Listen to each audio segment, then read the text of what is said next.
She was pushed to abort the pregnancy by the billionaire CEO. 4 years later, he sees her with a son who has his eyes and birthmark. "I've been clear from the beginning that children aren't part of my plan," he said, his voice cold with finality. "Vertex is my legacy.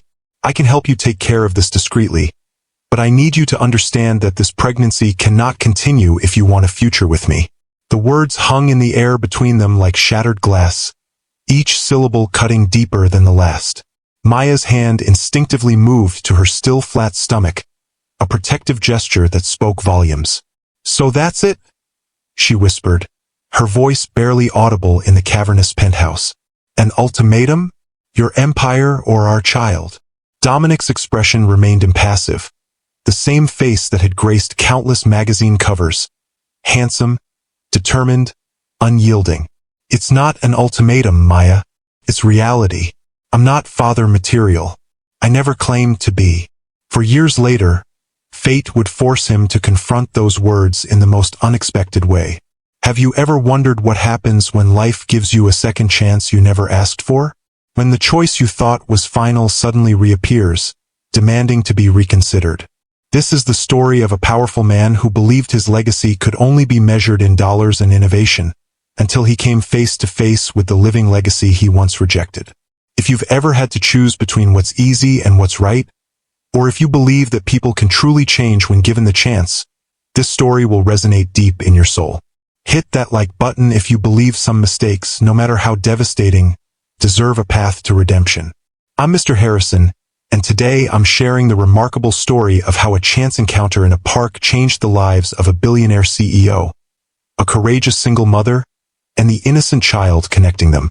The autumn air carried a crisp bite as Maya Donovan hurried across Westlake Park, her hand firmly clasping her 4-year-old son's smaller one.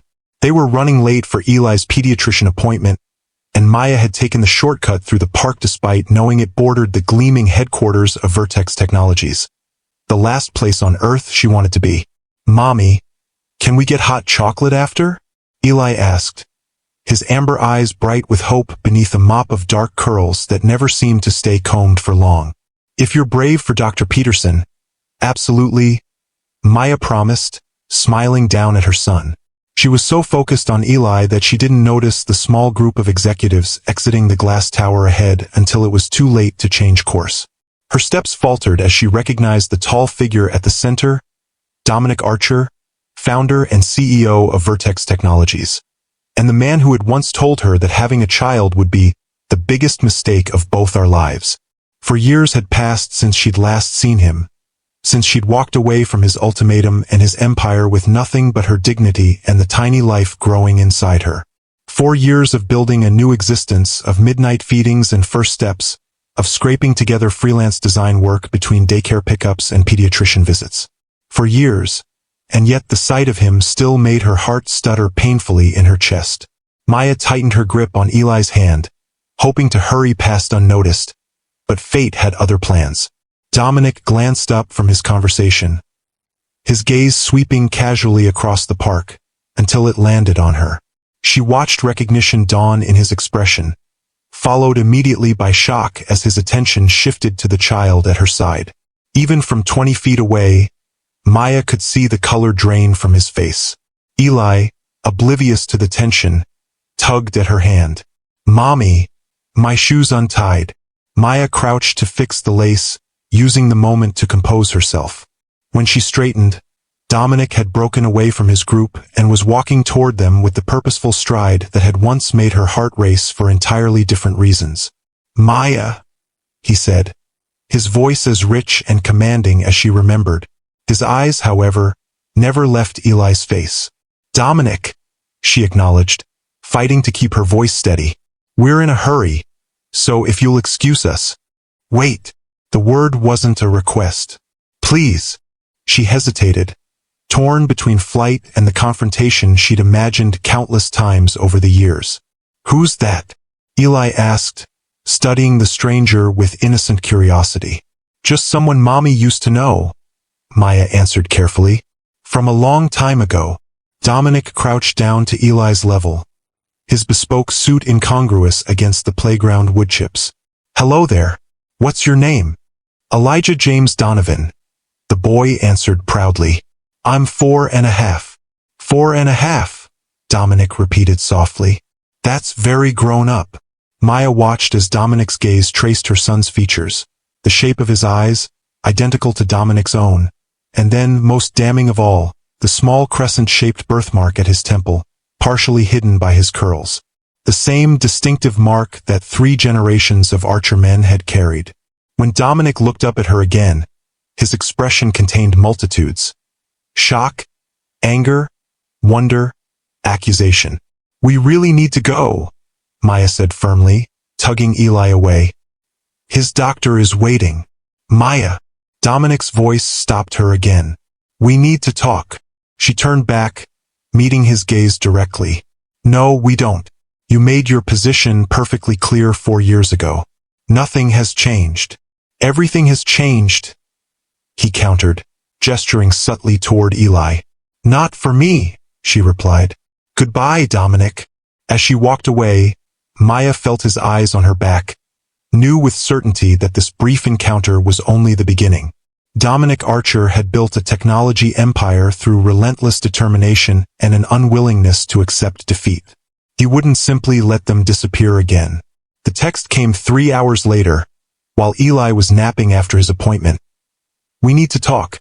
Name the time and place. Maya stared at her phone, memories flooding back unbidden. She had been 28 when they met, a talented UX designer recruited to help revamp Vertex's flagship product. Dominic, 12 years her senior, had taken a personal interest in the project, sitting in on meetings, challenging her ideas, pushing her to think bigger. Their first real conversation had happened late one evening, when most of the team had already gone home.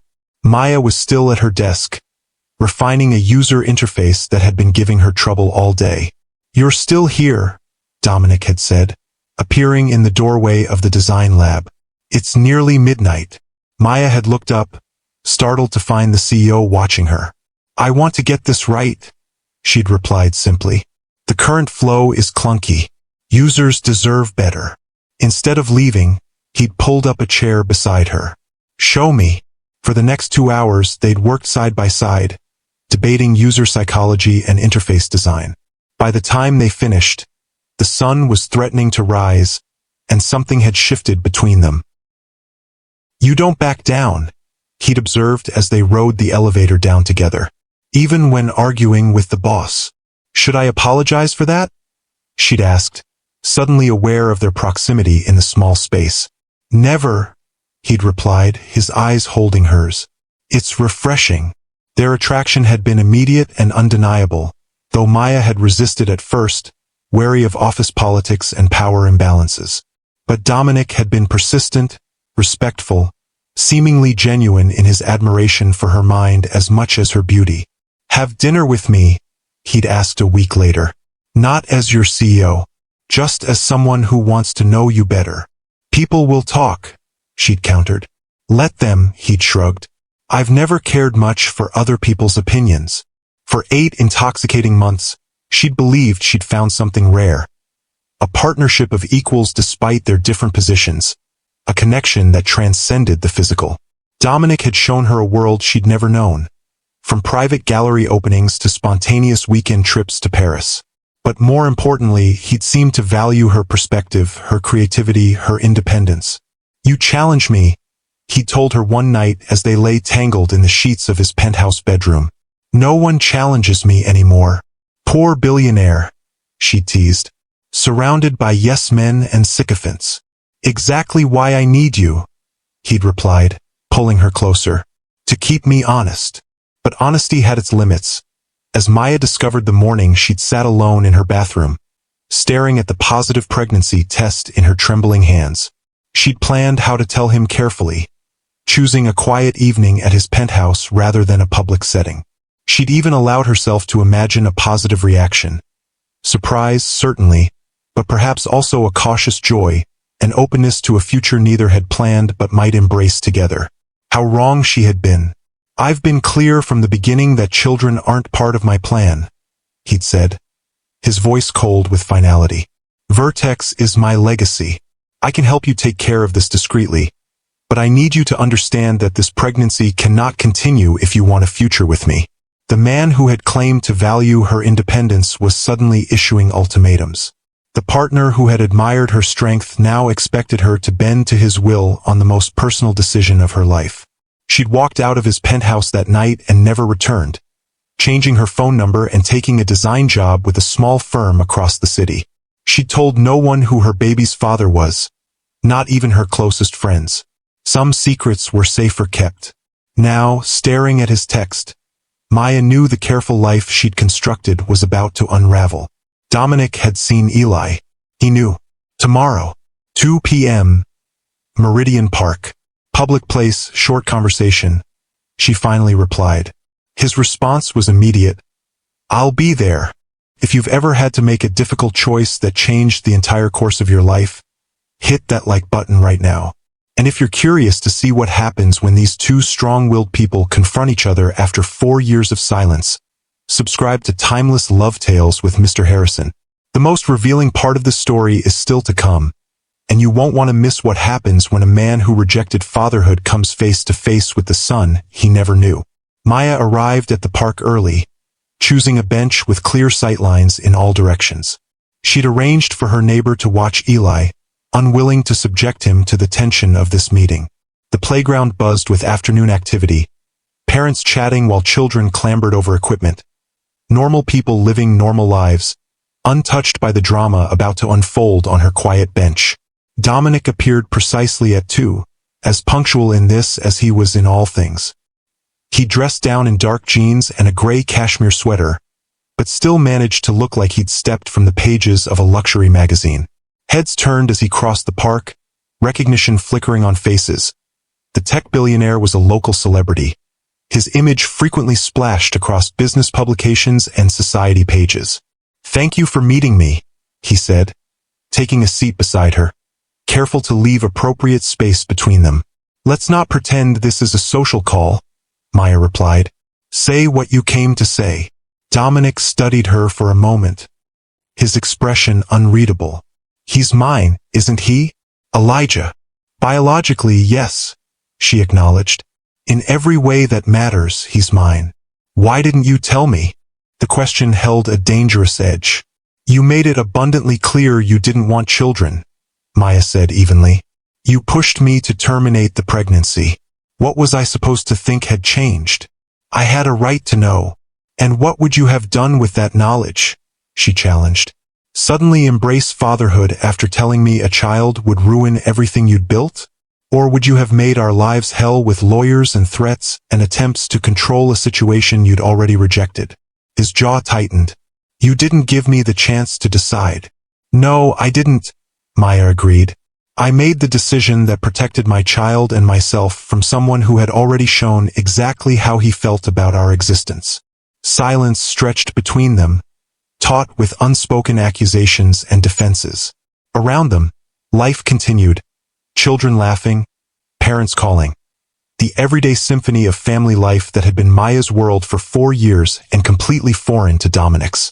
I want to know him, Dominic finally said, his voice softer than before. I want to be part of his life. Maya shook her head. It's not that simple. I understand you're angry. This isn't about anger, she interrupted. This is about Eli's well-being. You can't just walk into his life because you've suddenly decided you're interested in being a father. He's a person, not a project you can acquire when it suits you. I know that, Dominic insisted, but he's my son. He has my eyes, my birthmark, my blood. Doesn't that count for something? Biology isn't the same as parenthood, Maya countered. Parenthood is showing up, every day, through fevers and nightmares and skinned knees. It's putting someone else's needs before your own, consistently, even when it's inconvenient or difficult. I want the chance to learn, he said, and for the first time, Maya heard something unfamiliar in his voice. Uncertainty. I'm not claiming to know how to be a father, but I want to try. Maya studied him, searching for the manipulation or calculation she expected. Instead, she found something that looked almost like vulnerability in the eyes so similar to her son's. Why? She asked simply. What's changed? Dominic looked away, watching the children on the playground. Seeing him yesterday, it was like looking at myself at that age. But it was more than that. He paused, seeming to struggle with words, a rarity for a man known for his articulate persuasiveness. It was like seeing a possibility I'd convinced myself couldn't exist. A possibility? Of something beyond Vertex. Beyond the next acquisition or product launch. He met her gaze again. I told myself for years that I didn't want children because I'd be a terrible father. That I was sparing a child from having someone like me as a parent. And now I'm asking for a chance to prove myself wrong. His voice was quiet but firm. I'm not asking to disrupt your lives or take him from you. I'm asking for the opportunity to know my son, and for him to know me, on whatever terms you think are appropriate. Maya felt the weight of the decision pressing on her. She'd spent 4 years protecting Eli, building their life carefully, keeping him safe from the rejection she'd experienced. But she'd also raised him to be compassionate, to believe in second chances. I need time to think, she finally said. This isn't just about you and me anymore. I understand, Dominic nodded. Take whatever time you need. I'm not going anywhere. As they parted ways, Maya felt the ground shifting beneath her feet. The careful boundaries she'd constructed were crumbling, forcing her to navigate unfamiliar terrain. Could she trust Dominic's apparent change of heart? Or was this simply another manifestation of his need to control, to possess what he perceived as his? That night, after tucking Eli into bed, Maya sat at her small kitchen table, a cup of tea growing cold before her as she wrestled with her decision. The apartment was quiet, modest but comfortable, the home she'd created for her son through determination and countless sacrifices. What's the right thing to do? She whispered to the empty room. Her phone buzzed with a text from her best friend, Layla. How did the meeting go? Do I need to help you hide a body? Maya smiled despite herself. Layla was the only person who knew the full story of Eli's parentage, having pieced it together from Maya's careful omissions and the unmistakable resemblance between the boy and the tech mogul whose face occasionally appeared on their social media feeds. No homicide necessary, Maya texted back. He wants to be part of Eli's life. Layla's response was immediate. And you believe him? That was the question, wasn't it? Did she believe him? Could she trust the sincerity of a man who had once discarded them so easily? I don't know, she replied honestly. He seemed different. People don't change that much, came Layla's cautious response. Especially men with that much power and money. Be careful, Em. Maya set her phone down, knowing her friend's concern came from a place of love. But there had been something in Dominic's expression when he looked at Eli. A flash of wonder, of recognition, of longing, that had seemed genuine. And despite everything, she had once known him better than anyone. The Dominic she'd fallen in love with, before the pregnancy had revealed his limitations, had been capable of depth, of growth, of surprising vulnerability. Over the following weeks, Maya watched with cautious surprise as Dominic respected her request for space, while making his continued interest clear. There were no legal threats, no attempts to leverage his considerable power and resources. Instead, there were thoughtful messages asking about Eli's interests, books on parenting delivered to her apartment, and finally, a proposal for a carefully structured first meeting. I've been reading about child development, he told her during one of their brief phone conversations. About the importance of stability and trust. I don't want to rush this. The humility in his approach was so unlike the Dominic she'd known that Maya found herself increasingly willing to consider the possibility that seeing Eli had genuinely changed something fundamental in him. When she finally agreed to introduce them, it was on neutral ground, a children's science museum on a quiet Tuesday morning when few other visitors would be present. Maya had prepared Eli as best she could, explaining that they were meeting a friend of Mommy's who wanted very much to know him. Is he nice? Eli had asked, his innocent question cutting to the heart of what mattered. He can be, Maya had answered truthfully, and he's very interested in meeting you. Why? Maya had hesitated, not yet ready to explain the full complexity of their situation. Because you're a very special boy, and he likes special people. Dominic arrived early, visibly nervous in a way Maya had never seen during their previous relationship. He'd brought a gift, not the extravagant offering she might have expected, but a simple, age-appropriate robotics kit that aligned perfectly with Eli's current fascination with how things work. "Hello again, Elijah," Dominic said, crouching to the boy's level. "I'm very happy to meet you properly this time." Eli regarded him with curious eyes. "Mommy says you make computers and robots and stuff." "That's right," Dominic smiled. "Would you like to see something cool that robots can do?" As she watched them interact, Maya felt a complex tangle of emotions. There was the expected anxiety, the protective instinct to shield Eli from potential disappointment. But there was also something unexpected, a faint warmth at seeing parts of her son reflected in this man, connections she tried to ignore for years. "He's good with him," Layla observed later that week, after Maya had recounted the museum visit. "But that doesn't mean he's changed, Maya. Men like Dominic Archer are used to getting what they want. Maybe right now what he wants is to play happy families." "You didn't see him," Maya countered. "The way he looked at Eli, it wasn't possession or control. It was wonder." "Just be careful," Layla warned. "For both your sakes.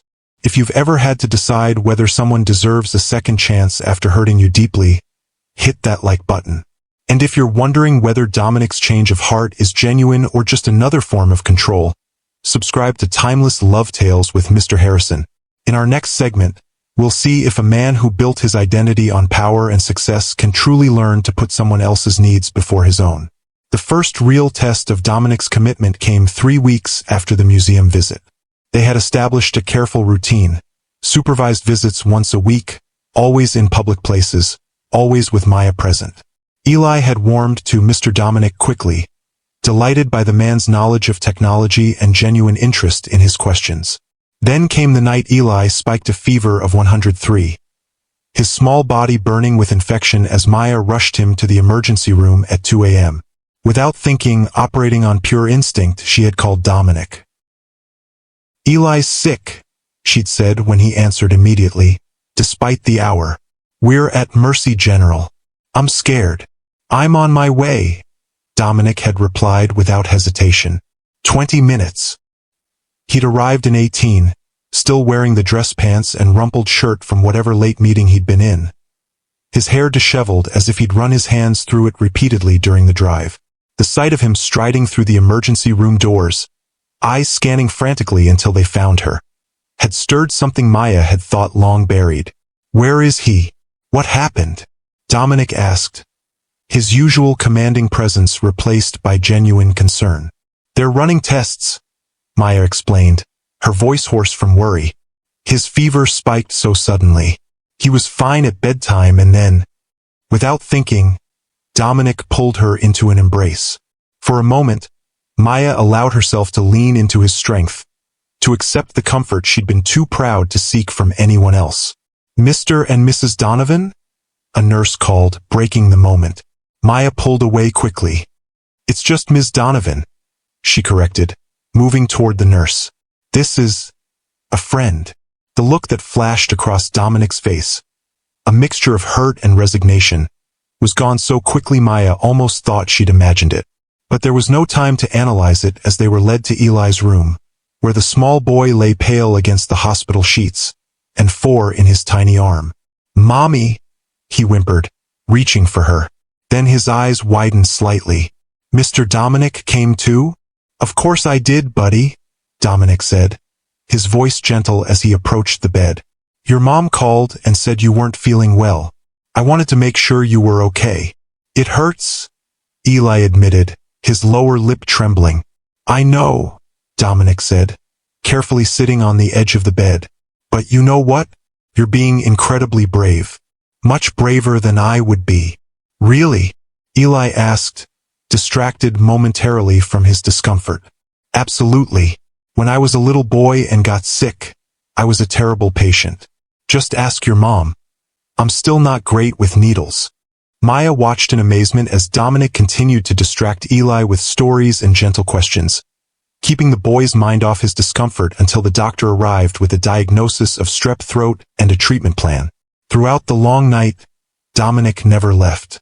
He made coffee runs, charmed the night nurses into bringing extra blankets, and even managed to get the cafeteria to send up hot food long after it had officially closed. When Eli finally fell asleep around dawn, medication bringing his fever down at last, Dominic insisted Maya take the room's only comfortable chair. "You need to rest," he said firmly. "I'll keep watch." "You have a company to run," she protested weakly. "Board meetings and acquisitions and whatever else billionaires do on Wednesdays." A ghost of a smile touched his lips. "The company will survive without me for a day. Eli is more important." Those 5 simple words, "Eli is more important," struck Maya with unexpected force. In all their time together before, nothing had ever been more important to Dominic than Vertex Technologies. Not even her. Not even their unborn child. Yet here he was, rumpled and exhausted, choosing to sit in an uncomfortable hospital chair rather than return to his empire.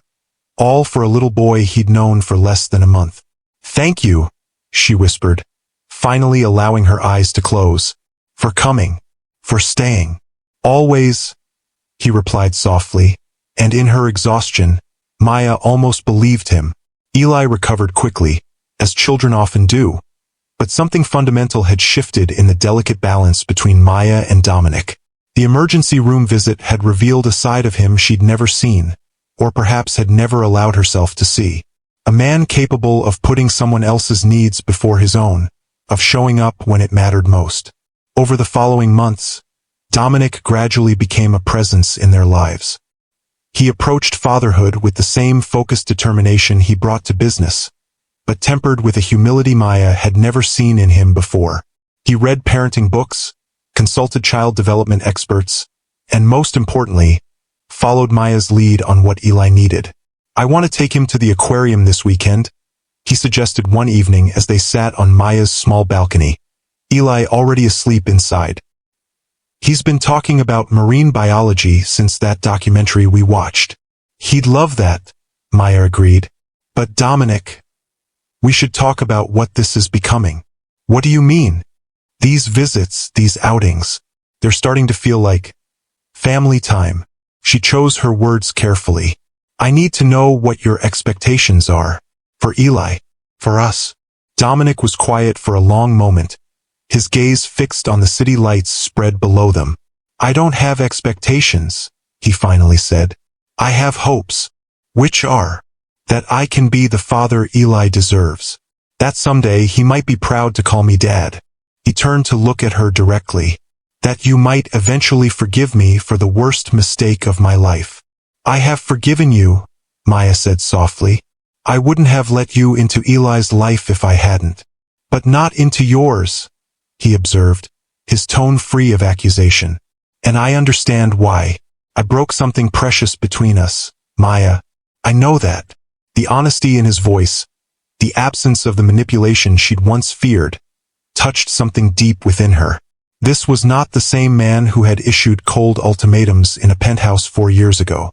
This was someone who had been humbled, who had learned from his mistakes, who was trying, imperfectly but sincerely, to be better. "One step at a time," she said finally. "Eli comes first. Always." "Always," he agreed without hesitation. Their relationship evolved, moving from tense coexistence to a cautious partnership.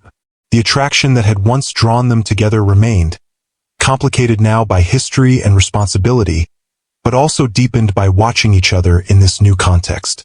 The first time Eli called Dominic Dad was during a weekend trip to the coast, 3 months after the hospital night. They had been building an elaborate sandcastle, Dominic following Eli's increasingly ambitious architectural directions with serious concentration, when the word slipped out naturally. "Dad, we need more water for the moat," Eli said, holding out his bucket. Maya, sitting nearby with a book, froze. Dominic looked up, his expression a mixture of shock and something that might have been joy. "Sure, buddy," he managed, taking the bucket with hands that trembled slightly. "One moat. Coming right up." Later, when Eli was occupied with collecting shells, Dominic approached Maya where she sat watching the waves. "I didn't ask him to call me that," he said quietly. I would never pressure him. I know, Maya assured him. He made that choice himself. Are you okay with it? Dominic's smile was unlike any she'd seen before. Unguarded, genuine, almost boyish in its happiness. More than okay. I never thought I'd hear that word directed at me. Never thought I'd want to. And now it's the most important title I've ever held, he said simply. Better than CEO, better than founder, better than anything. That evening, after they'd returned to the beach house Dominic had rented and Eli had fallen asleep, exhausted from his day of castle building and shell collecting, they sat together on the deck overlooking the moonlit ocean. He has your creativity, Dominic observed, nursing a glass of wine. That castle design was impressive. Future architect, maybe. And your stubbornness? She countered with a small smile. Once he gets an idea in his head, there's no changing it. Fair point, he acknowledged. Maya, I know I can never undo what I said 4 years ago. I was wrong, terrified of failing at the one thing my own father failed at so spectacularly. Parenthood. He nodded. My father saw children as extensions of himself, possessions to be controlled and molded. I was determined never to inflict that on another human being. His gaze drifted toward the house where Eli slept. I didn't understand that there was another option, that I could choose a different path. And now, Maya asked softly, now I'm grateful every day that you were stronger than I was, he said, his voice rough with emotion. That you chose him when I couldn't. That despite everything, you're allowing me the chance to know him. Maya studied the man before her, still recognizably the driven, brilliant CEO she'd fallen for years ago, but changed in fundamental ways by the presence of the small boy sleeping inside. The transformation wasn't complete or perfect. Dominic still struggled with patience, still occasionally defaulted to trying to solve problems with money rather than presence. But he was trying, learning, growing. I didn't just choose him, she said finally. I chose a different vision of what family could be than the one you offered. I chose to believe that love matters more than power or convenience. You were right, Dominic said simply. About everything. As they sat in the quiet of the transformed beach house, Maya realized that something had shifted between them. Not a return to what was, but the tentative beginning of something new. Something built on harder foundations than passion or ambition. On growth, on forgiveness, on the shared love for the remarkable child who connected them. The true test of Dominic's transformation came 6 months into their new arrangement, when Vertex Technologies faced a crisis that threatened the company's future. A major security breach had exposed sensitive user data, sending the stock plummeting and triggering investigations from multiple regulatory agencies. I need to cancel this weekend, Dominic told Maya over the phone, his voice tight with stress. The board is in emergency sessions, and the legal team needs me available around the clock. Maya felt a familiar disappointment settle in her chest. The same feeling she'd experienced countless times during their previous relationship, when Vertex had always taken priority. Eli's been looking forward to the science fair all week, she said carefully. He's excited to show you his project. There was a long pause on the line. Then, to Maya's surprise, Dominic said, What time does it start?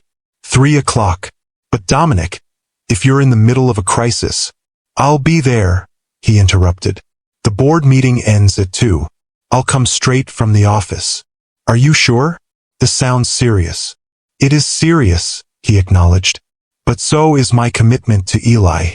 I promised him I'd be there, and I will be. Maya hung up with mixed emotions.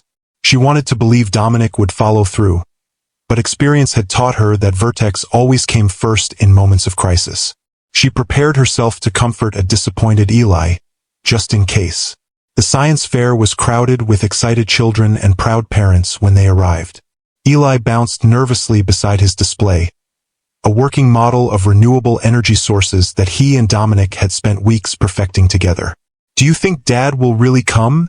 He asked, scanning the entrance for the 10th time. He said he would try his very best, Maya answered carefully. But remember, he has a big problem at work today. Eli's face fell slightly, but he nodded with a maturity that sometimes startled Maya. I know. It's okay if he can't make it. You're here.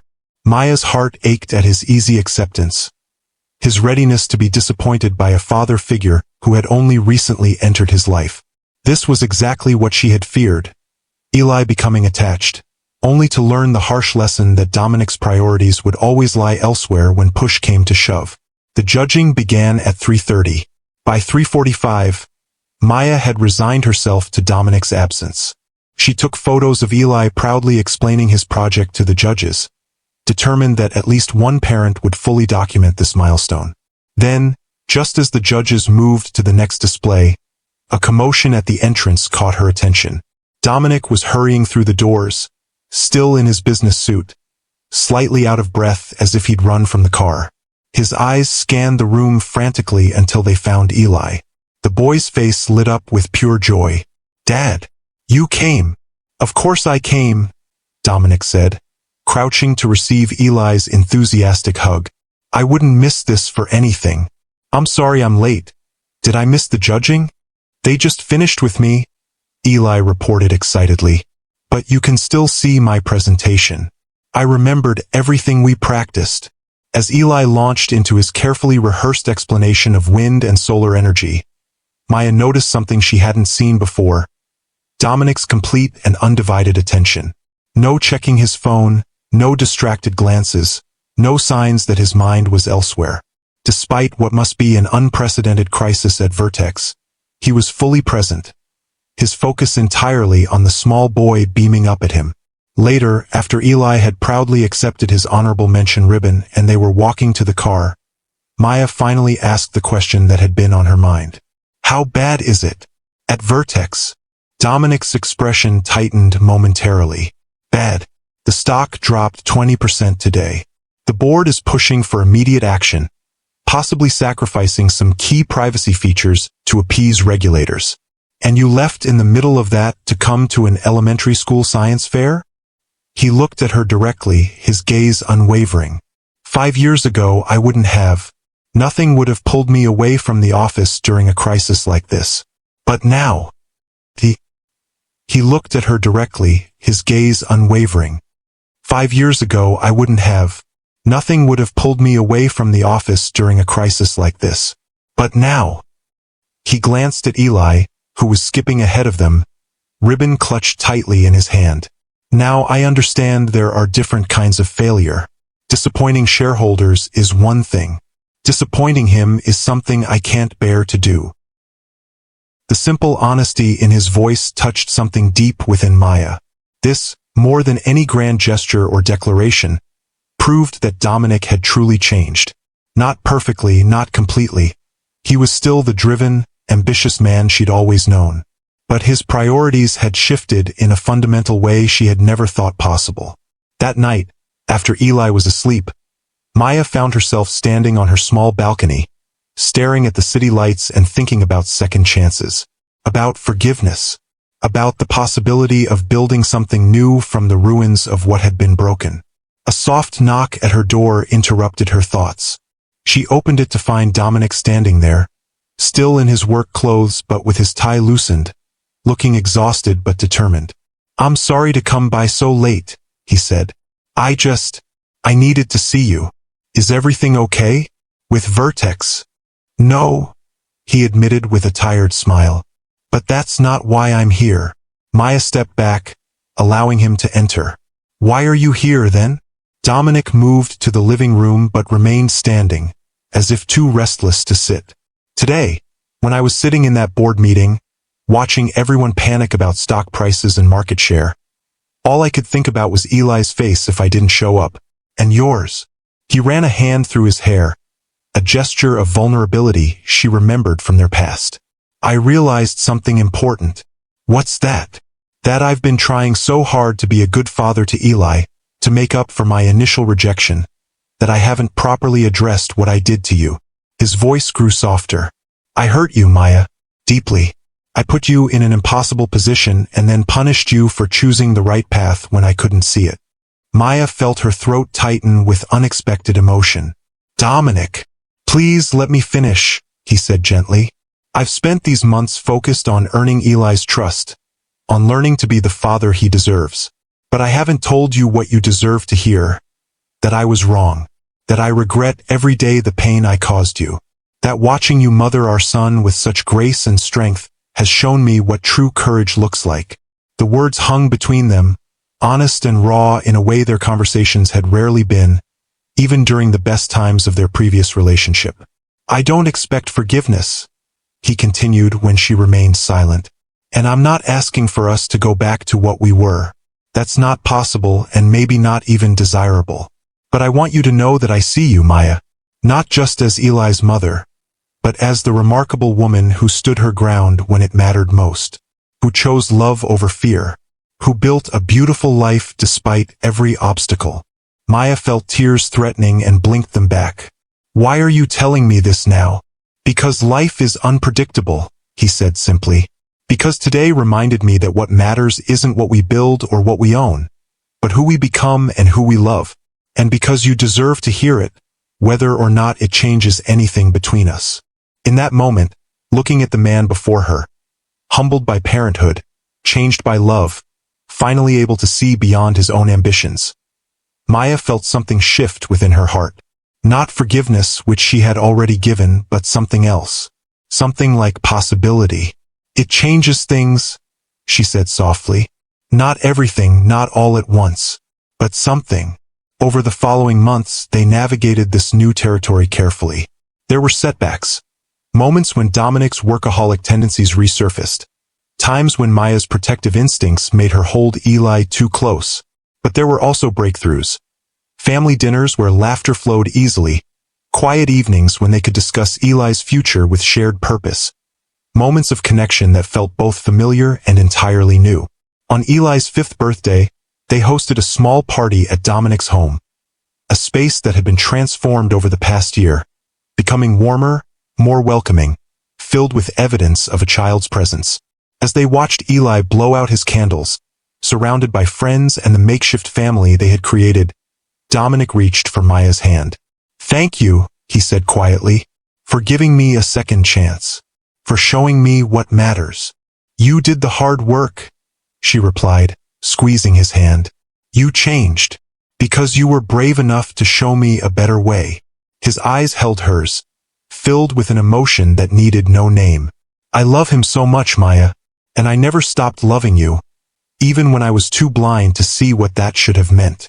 The words hung between them, not a demand or expectation, but a simple truth offered without pressure. Maya felt her heart expand with the recognition that sometimes, the hardest journeys lead to the most unexpected destinations. "I know," she said softly. "I'm beginning to believe that love isn't just about grand passions or perfect moments. It's about growth. About becoming better together than we could be apart." As Eli ran to them, face alight with birthday joy, they opened their circle to include him. 3 people connected by blood and choice and the 1,000 small decisions that had led them to this moment of possibility. "Make a wish, Dad," Eli urged, pointing to the remaining candle flickering on his cake. Dominic looked from his son to Maya, his expression one of wonder and gratitude. "I don't need to," he said simply. "Everything I could wish for is already here." Later that night, after the guests had gone and Eli had fallen asleep surrounded by new toys, Maya and Dominic stood in the quiet kitchen, cleaning up the last of the party debris. "He has your creativity," Dominic observed, watching as Maya artfully arranged leftover cake into containers. "And your kindness. And your stubbornness," she countered with a small smile. "And your eyes, Maya." Dominic set down the plate he was holding, his expression serious. "I know we've been taking things slowly, rebuilding trust, focusing on Eli, and I respect that pace. But I want you to know that whenever, if ever, you're ready for more, I'm here.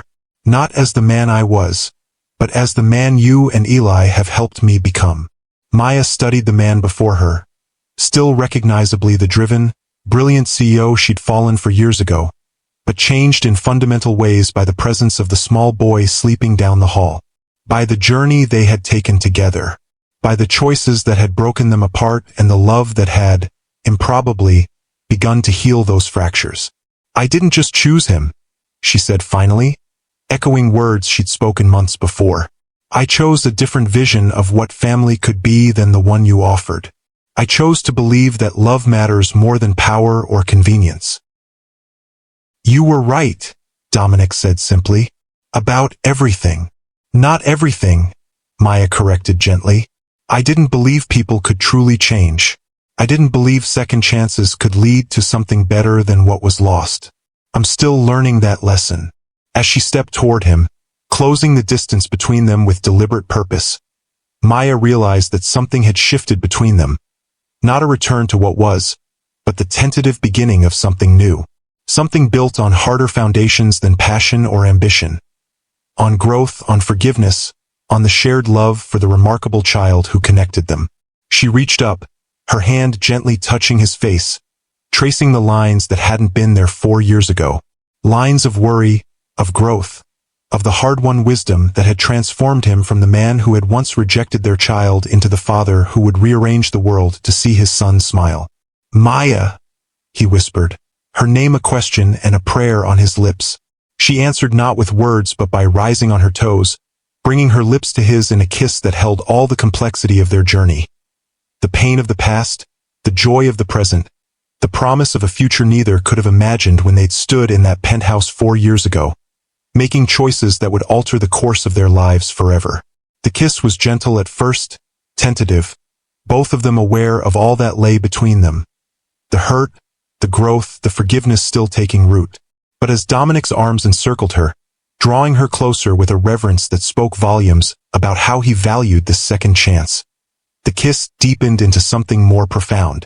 A recognition that sometimes love doesn't follow a straight path, but finds its way home through detours and difficulties that ultimately make it stronger. When they finally parted, Dominic rested his forehead against hers. His eyes closed as if memorizing the moment. I don't deserve this, he whispered, but I promise you, I will spend every day trying to be worthy of it. That's exactly why you do deserve it, Maya replied softly. The man who couldn't see beyond himself 4 years ago would never have said those words. The path forward wouldn't be simple or straightforward. There were still wounds to heal, trust to rebuild, boundaries to establish. But watching Dominic transform from the man who had once seen their child as an obstacle to his ambitions into someone who rearranged board meetings to attend science fairs gave Maya hope that people could change when given reason powerful enough. And there, in the soft light of evening, with their son sleeping peacefully nearby, Maya allowed herself to consider that sometimes the most meaningful journeys begin with the hardest choices, and that family, in all its complex, imperfect forms, could be built from even the most broken beginnings. If the story touched your heart, please hit that like button and subscribe to Timeless Love Tales with Mr. Harrison. I'd love to hear your thoughts in the comments below. Have you ever witnessed someone change in ways you never thought possible? Do you believe that true growth comes from our biggest mistakes? Remember that sometimes the most beautiful families aren't the ones that follow a perfect path, but those that find their way back to love after weathering life's greatest challenges.